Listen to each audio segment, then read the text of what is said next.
Hey everybody. So I know you guys think that you can get rid of me when I am not working with you guys, but that's not the case because I can record stuff and put it online and make you guys watch it. So what we're going to do is take a look at some narratives. So overall, the narratives that you guys wrote the other day was pretty good.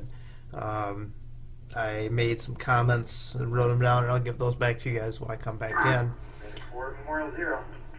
But I posted some good narratives, and I'll let you guys take a look at those, but we're going to go over some of the bad ones. And just to preface, none of these are mine, because I didn't write good narratives. But what I did was I had our billing office send these to me, and these are some of the ones that kind of stuck out that there were some problems with. So we'll tease them apart and kind of take a look here. But just to start off with the top one here, and I'll read this out. So, upon arrival at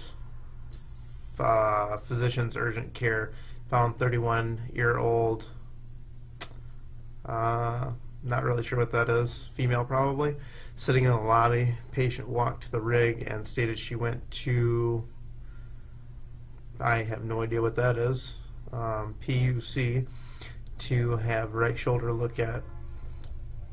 Patient stated they can't see her and called 911.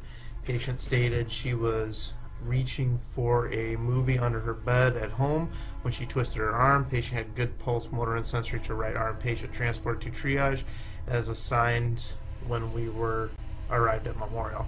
So this one you see a lot of the abbreviations that aren't medically recognized, and it makes it difficult for me as an outsider to read that and really see what the providers were trying to convey.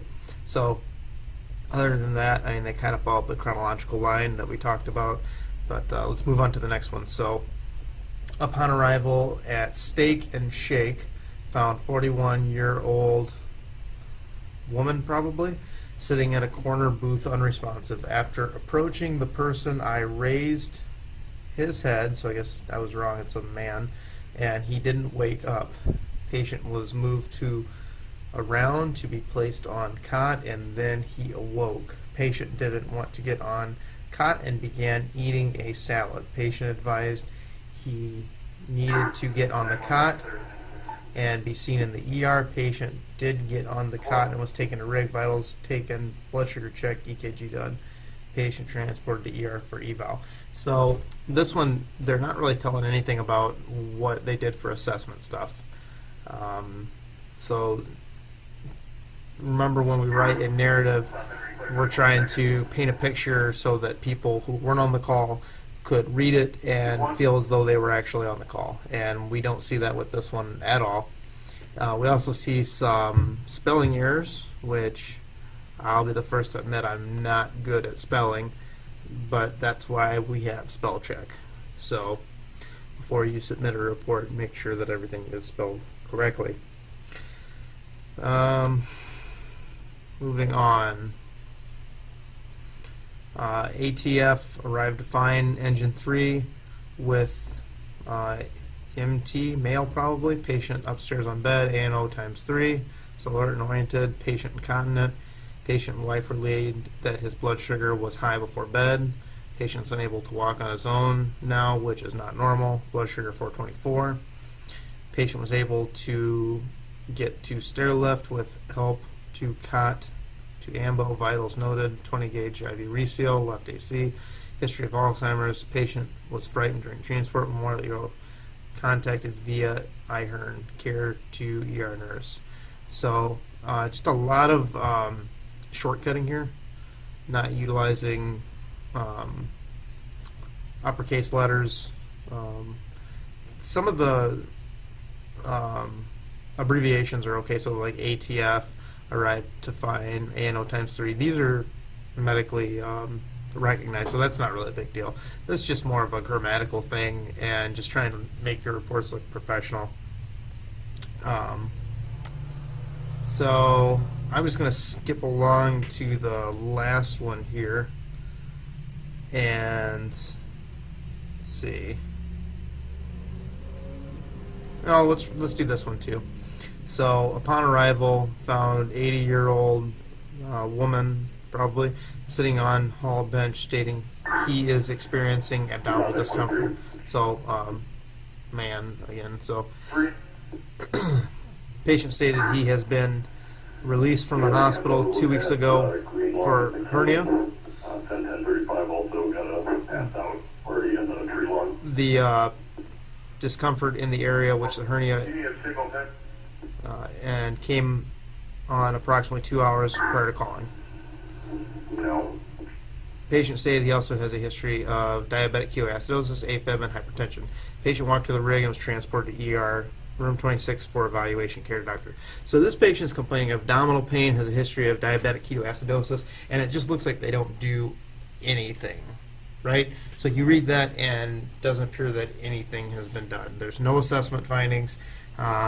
It really just looks like they put this person in the AMBO and transported them to the hospital doing absolutely nothing. And they didn't justify that with anything. So really some big issues with that one. So the last one here, we actually have a case of kidnapping. So if you read through this, we'll just kind of tease through it. Other than that, it's actually written really well with what they did, but they actually admit to kidnapping the patient when this patient called because they felt they needed a breathing treatment. They Man down for medic 5. Oh, got a call, guys. So we will conclude this one in a minute. So.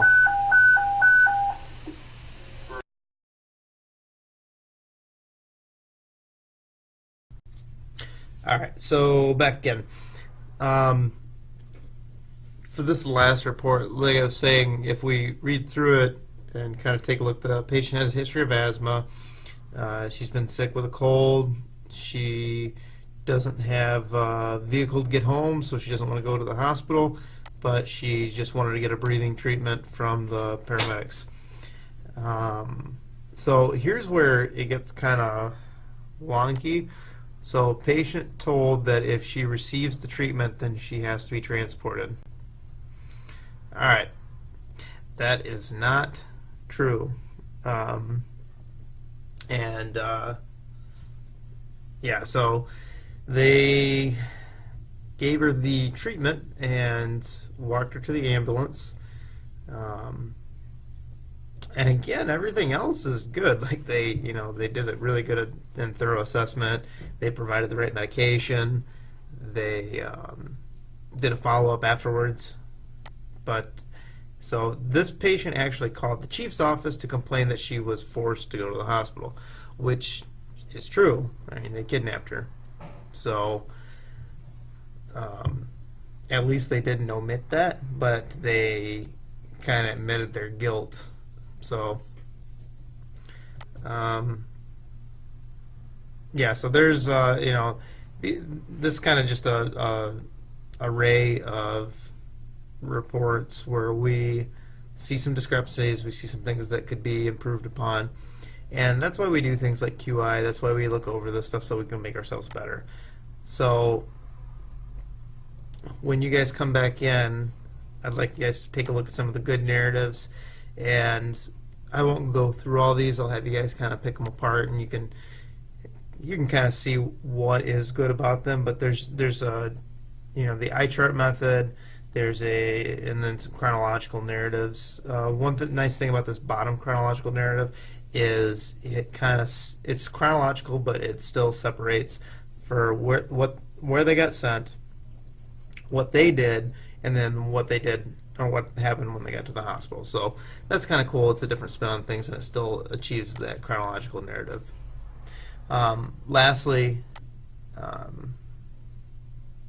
if we go back, I posted some stuff about the different types of charting methods and just a breakdown on what they all mean. So the eye chart, the cheated method that we did in class the other day, the SOAP method, and then just some stuff on the chronological narrative. So we're going to go over your guys' narratives a little bit when I come back in and review some of that stuff, as well as review some airway things, some patient assessment stuff, and kind of some preparatory for the Section 2 and 3 exam.